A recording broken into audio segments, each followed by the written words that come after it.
অবিশ্বাস্য, সৌদি আরবে মধু চাষ হচ্ছে। দেখেন, না দেখলে বুঝতে পারবেন না। আমিও প্রথমে বিশ্বাস করিনি।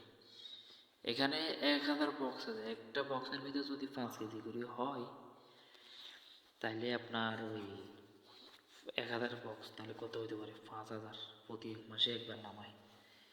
15 দিন পরে নামে বলছে আর কি, প্রতি এক মাসে একবার নামায়। এটা শুধু বক্সগুলো আনি ফিটিং করে, এগুলা আনি শুধু যে কোনো একটা জব টব জায়গা রাখলে এখান থেকে মধু সংগ্রহ করে আনি এখানে জমা করে। তো এখানে এটা ইয়ামিরা চাষ করে। দেখেন, না দেখলে বুঝতেন না যে কি এরি বাবারে, কীভাবে চাষ করতেছে। একটা বক্সের ভিতর যদি আপনার 5 কেজি থাকে, এভারেজ ধরলাম আর কি, 1000 বক্সের মতো 5000 করি, মানে 5 টন মধু। আল্লাহ, অনেক জায়গাতে আরও বেশি, আরও বেশি, আরও বেশি।